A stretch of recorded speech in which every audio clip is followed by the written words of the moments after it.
Hi Scouts, today I wanted to talk to you on this video about our uniform, about Troop 313's standard uniform. What do we call our uniform? What pieces do we require, and so forth. So let me go through that. It's pretty simple.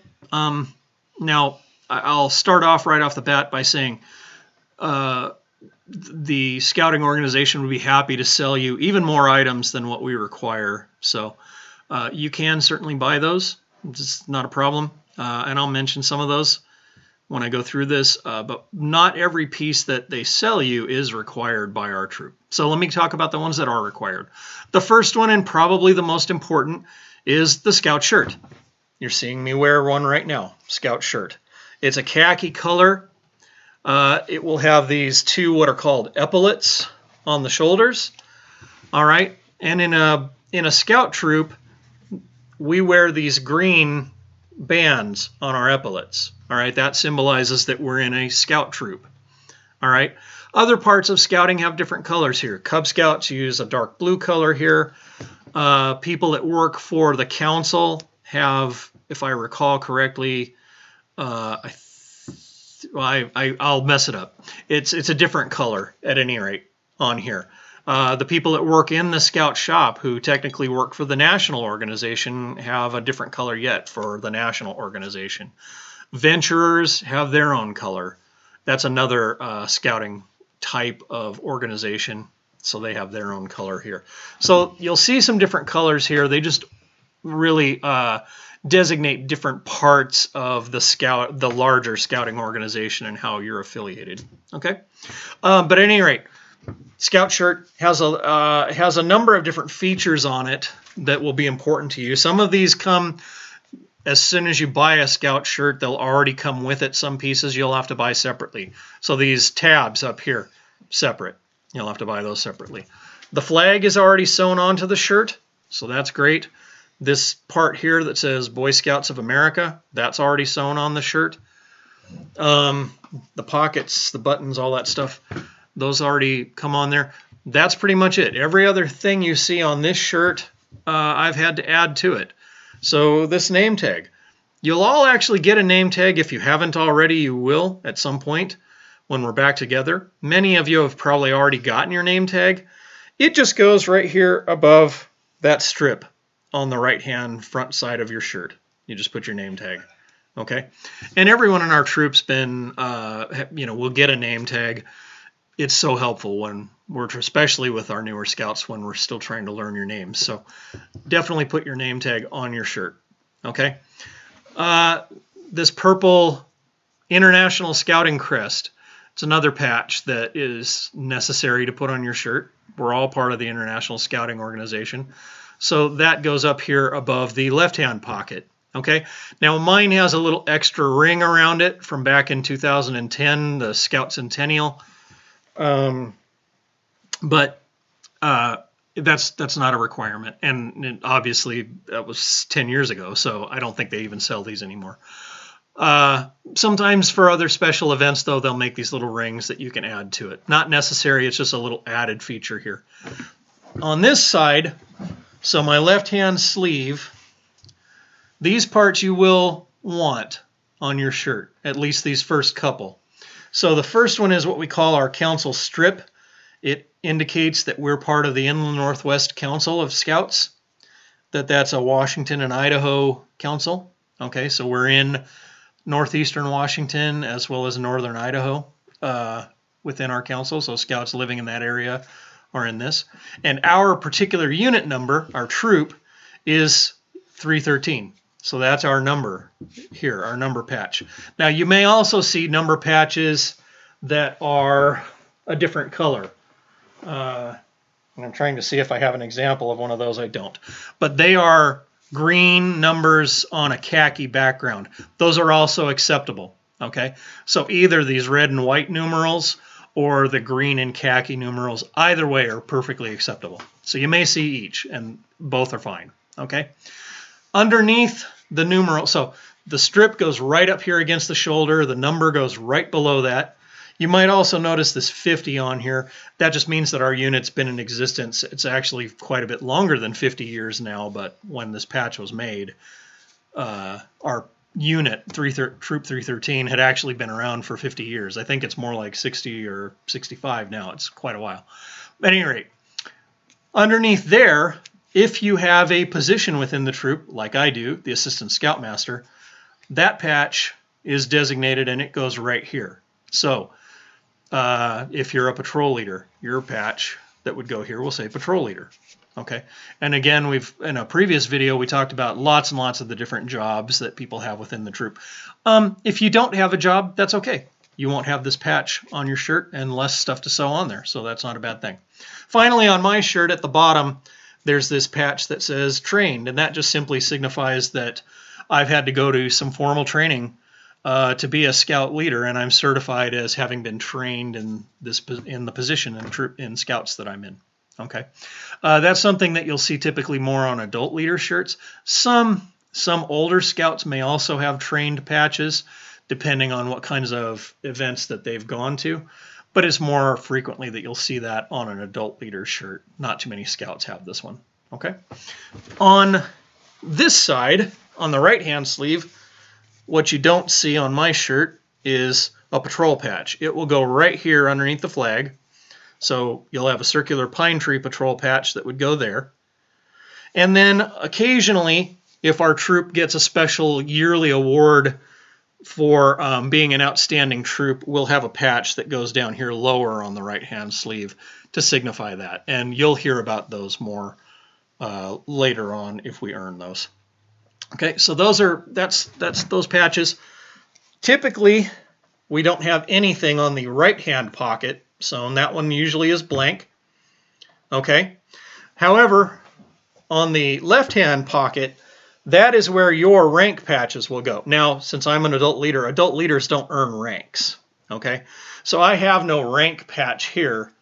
All right, so my pocket will remain blank because I don't earn ranks. But when I was a scout as a kid, I did earn ranks. In fact, I became an Eagle Scout.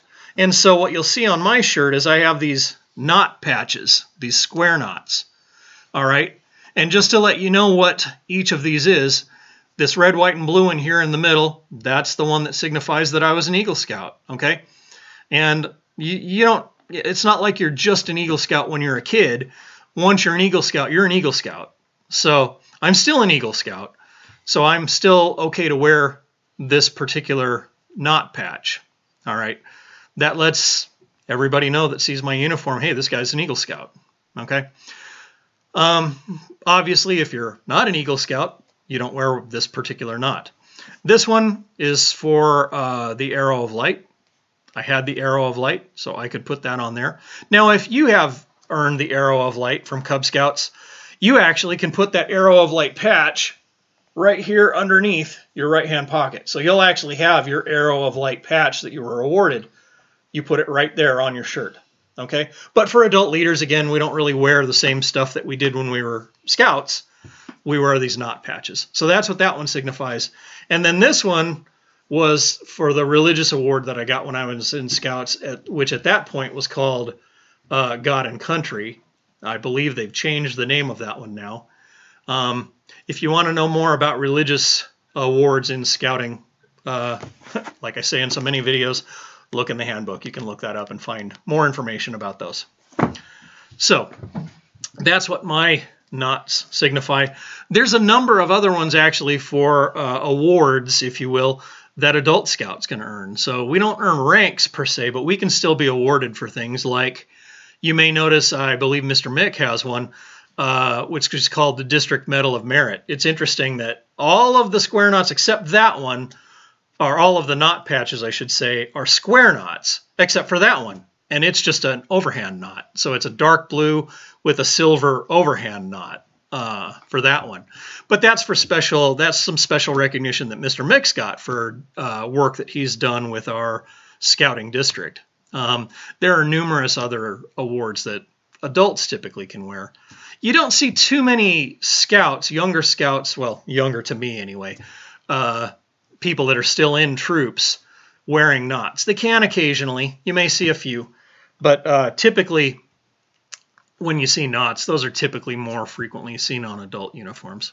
Okay, so that's the Scout shirt. That's the various pieces. I've got another one I wanted to show you here. This is my son's Scout shirt. Actually, I've got it on my lap here. This is the one I wanted to show you. So this is my son Noah's shirt. And you'll notice a few differences, okay, on his. He's got a patrol patch. I think I showed that to you in an earlier video.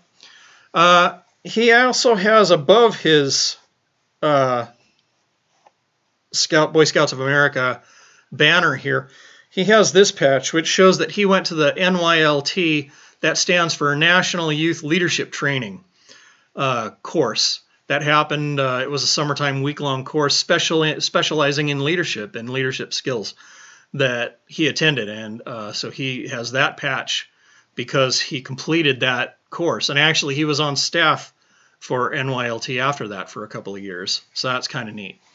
You'll also notice this patch down here. Now, this one's not sewn on, believe it or not. It's just dangling off the button here, which is kind of fun. It's an arrowhead-shaped patch, and this is one that he got from just going to the National Jamboree back in 2017. Okay, so he's just kind of wearing that to signify that he went to the Jamboree at that point in time. And oftentimes what you'll see is, you'll also see guys having put their Jamboree, their official Jamboree patches in this same spot. His was already taken up by this, so that's why he kind of put his a Jamboree patch down here. Also on his shirt, remember when I talked about the rank patches, the badges that you can put on there, and the arrow of light.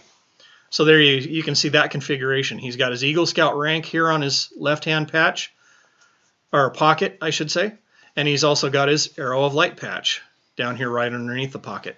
You'll notice he also has a ribbon or a square knot up here because he earned a religious award in Cub Scouts, so he can wear that square knot up there for that. And then finally, on his sleeve here, now this was when he went to the Jamboree, he's got a council patch or a council strip. This was actually the patch that they used for the Jamboree troop, so it had kind of a weird, funky number you'll see here, but they all did. So that was his troop number when he went to the Jamboree. And finally, in his Jamboree troop, he was the assistant senior patrol leader for the Jamboree troop at that time, so that's his job patch. So anyway, I just wanted to show you that. His shirt's a little different. You might also notice on his epaulets, he's got these little special tabs here. Those are something he got, again, from being on staff at NYLT. So something that was a little bit special because he did that, that activity. Okay, so that's the Scout shirt. Pretty important, probably the most recognizable and important part of the uniform, really. Now, along with that, there are some other parts that our troop considers officially part of the uniform. One of those is the neckerchief. Now, I wear, and I think I'm kind of an oddball in our troop, I wear this orange neckerchief, and it's actually one from my son Noah's Jamboree troop. He got an extra one for me, and I wear it just because I think it's kind of cool. So I wear this one, and it's fine. It's not our Troop 313 neckerchief, but I do have one of those I want to show you real quick. And it looks something like this. It has an emblem like this on it. All right, this gold-colored eagle and Troop 313 Spokane Law on it. Okay, that's one of our official troop neckerchiefs. All right, when you get your Scout rank, if you haven't already gotten that, then you'll also get a neckerchief, and you can wear that. Up until you get your Scout rank, though, you won't have a neckerchief. But once you do, this is also part of the uniform. It's a triangle. If I unfold this, it's a big triangular piece of fabric, and what we tend to do is we roll it up so that there's just a smaller triangle that will go behind our neck here, and then the ends will drape down underneath our collar, and we'll use one of these things to hold it up in place. This is called a slide. Again, my slide is a little odd. Okay, one thing I'll say is slides are the one part of the uniform that don't have to be, you know, it's not like there's an official slide. Now, they do make one. You could buy one at the Scout shop, and it's sort of a gray oval with the Scout fleur-de-lis symbol in the middle, and it has some, it looks kind of like rope. It's made out of metal, but it looks like rope around it. It looks a lot like the Cub Scout slides that many of you are probably familiar with. Only those were gold, and they had whichever animal rank you were working on. At that particular year, you switch slides a lot. In Scouts, you wouldn't really do that, but at any rate, mine doesn't look like that. Mine actually is from the summer camp that I went to when I was a kid, Camp Ahobus. Doesn't exist anymore, but at any rate, that's the slide that I tend to wear. I have some other examples here of different kinds of slides, though, because really, you don't have to have an official slide. You can wear lots of different ones that are available, or frankly, you can get by without a slide if you want. You can just tie a square knot here to hold your neckerchief together on. It tends to be a little messier and a little harder to make it look good, but you can do that. You could use a rubber band. You could use a paper clip. You can use whatever you need to. But here's a couple other examples I have. So here's one that's the International Scouting Crest. Okay, and it's interesting. It's just got this little kind of wire loop on the back. It's just a little plastic kind of button-looking thing on the front with this wire loop. So that's one I had from when I was a kid, an older one. Here's one I actually made as a kid. It's a strip of metal inside here, and then I've taken some vinyl lace stuff and weaved this, red and white kind of checkerboardy kind of pattern onto it. And you can see it's just bent around there. It has a hole in the middle, and I could use that as a slide. So that's one I made as a kid.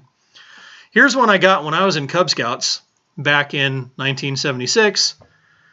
It's a Liberty Bell. So kind of a cool one. I really like that one. I don't use it anymore because I'm afraid I'll break it, but I still have held on to it. I think it's kind of neat. And then finally, I borrowed another one from my son Noah. It's his Eagle Scout slide that he got when he earned his Eagle Scout. Okay, and I actually he's got a special Eagle Scout neckerchief here too. So you can see that. All right, and he got that again. If you weren't an Eagle Scout, you wouldn't wear this kind of a neckerchief, but you can if you are, and here's the special slide that he uses for that. Now, one thing I do want to mention, slide is a perfect name for these things because that's exactly what they'll do. If you're running around outside doing a really vigorous activity, oftentimes these will just slide right off. Okay, so one thing you may want to do is figure out a way to attach this thing a little more firmly onto your neckerchief so that it won't slide right off. I've used a few different ways of doing that before. I've kind of attached a rubber band onto the back of my slides and then wrapped it around a few times around the neckerchief so that it wouldn't actually slide down. I've taken a safety pin and safety pinned it in place in the back. But it's just something to keep in mind, especially if you've actually paid a fair amount of money for your slide. The last thing you want to do is have it slide off and not figure that out until much later, and by that point it's gone and you can't, that slide is gone and you'll have to replace it. So keep that in mind. Slide is the perfect name for one of these things because it's exactly what they'll do if you're not careful. They'll slide off. Okay. The other thing I wanted to mention about neckerchiefs is oftentimes we'll call these things scarves. So if you hear someone talk about a scarf, same thing. That's another name for a neckerchief. Okay. Also part of our official Scout uniform. Now, past that, we also consider the Scout belt part of the Scout uniform. All right. So it's one of these webbing kind of belts, has this gray colored buckle with the Scout emblem on it. All right. And we expect that you would wear that as part of your uniform. And then past that, you don't have to wear official Scout pants. All right. Jeans are perfectly acceptable in our troop as part of our uniform. Okay. So you can wear blue jeans. You can wear other kinds of trousers as long as they're earth tones. So greens, browns, grays, things like that. Okay. Those are acceptable. All right. If you want to wear shorts, depending on the weather, Mr. Mick will yell at you if you try to wear shorts in the wintertime because that's kind of dumb. And he'll yell at you if you do it. But you can certainly wear shorts, especially when the weather's appropriate for that. But again, they need to be earth tones. All right. So again, khaki, brown, green, gray, stuff like that, black. Those are perfectly appropriate. Now, athletic shorts. really are not appropriate for a scout uniform. Okay, so basketball shorts, track shorts, things like that, really not part of the scout uniform. Okay. The other thing I should mention is if you do wear shorts, we do consider that you should be wearing scout socks.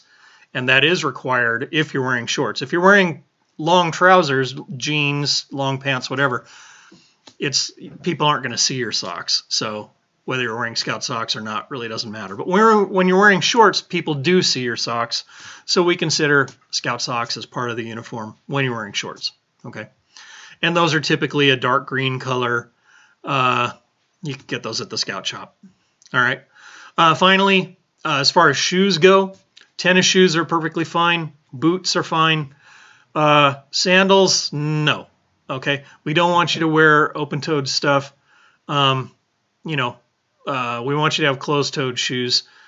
Basically, because if we go on any sort of outings, you need something closed-toed for safety reasons. Okay. It's really easy to get hurt if you're out in the woods tromping around in open-toed sandals. You can jam a stick into your foot pretty easily.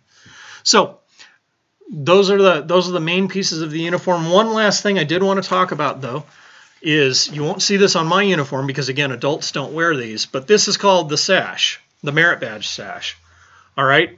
It's this big, long green strip of fabric. Okay? It's actually kind of a big circle, if you will. And the idea is that you drape this over your shoulder, okay, and you'll wear this across your chest like that, and it shows the different merit badges that you've earned. And I've actually got it on the incorrect shoulder, but just to give you an idea, it actually gets draped from this shoulder. But at any rate, on your sash is where you'll put your merit badges, okay? And so this is my son Noah's merit badge sash. And you can see on here a number of the different merit badges that he's earned. Some of these, and it's interesting, I think you can see this hopefully, some of these have white colored borders, white or silver colored, some of them have green colored. That means something. It actually is meaningful. The ones with the white colored borders are Eagle required merit badges. Okay, so these are ones you must earn to get Eagle Scout. The other ones are ones you can count towards Eagle Scout. Only 13 of the 21 merit badges you need to earn for Eagle Scout are required. The other 8 are from whatever you want to do. So these ones with the green border are not Eagle required. So you can see swimming here is an Eagle required badge. First aid, Eagle required. Life saving, Eagle required. Okay. Space exploration, not Eagle required. Indian lore, not Eagle required. Okay. Golf, not Eagle required. Now you're starting to hear also, if you were with me on an earlier merit badge video, you've already heard an awful lot of different stuff that Noah learned about in doing these merit badges. This one's kind of an interesting one. Not a lot of people get. Composite materials. So he actually learned how to make stuff out of fiberglass with this one. Kind of a neat badge. Not one that I knew anything about, that's for sure. So at any rate, lots of cool stuff. You can see he's earned a lot of merit badges on here. And you'll see a lot of the older scouts especially wearing these. Now, the other thing that's kind of cool about these sashes is you'll get patches for other things that you do, like going to summer camp, or if you go on a long hike, a 50-mile hike, you might get a special merit badge or a special badge for that. If you go on the high adventures in our troop, we have our own special patch for that. And so oftentimes those get sewn on the back of merit badge sashes. And so you can see here, he's got a polar bear swim. So from summer camp, from one of his summer camps he went to the polar bear swim in the mornings and earned a patch for that. Here's one from when he went to summer camp at Camp Easton. Let's see. Oh, here's one when he went to summer camp at Treasure Mountain in Idaho or Wyoming. That's where that one was. So that was kind of neat, from Camp Grizzly. Here's his high adventure patch, and the one that he did that he has the patch for is they did a bike high adventure. So they did a long biking trip. So anyway, you'll see a bunch of guys on the backs of their sashes have lots of different patches from the various activities that they've done. So that's another way to use that sash. So that's it. That's the uniform. Let me recap quickly the pieces that are required in our troop. Shirt, neckerchief, slide, belt, and socks if you're wearing shorts. And then sash for earning your merit badges. The sash isn't something that you need to wear to every meeting. You can if you want. It's kind of neat when people do. Oftentimes people will wear sashes in more formal things like a court of honor, things like that. But at any rate, those are the various pieces of the uniform that we require. You don't have to go buy special pants. You don't have to buy special shoes. You don't have to buy all the bells and whistles that the Scout Shop would be more than happy to sell you. But anyway, hopefully that makes some sense to you. If you do have questions about especially the patches, all right, it gets really confusing. There are a number of different patches that you can find at the store. There's so many of them there that you can see that are awards that I think especially for parents that haven't, that aren't really into Scouts, they don't know that, they don't know. They go in the store and they're like, oh, I got to buy all this stuff for my kid's uniform, but they see 1,000 different patches on the wall. If you have questions, ask the people at the Scout Shop. They're very good at helping you say, oh yeah, you need one of these and one of these and one of those, and you're good to go. All right, there you go. That's the uniform. Thanks again for listening. Talk to you all soon.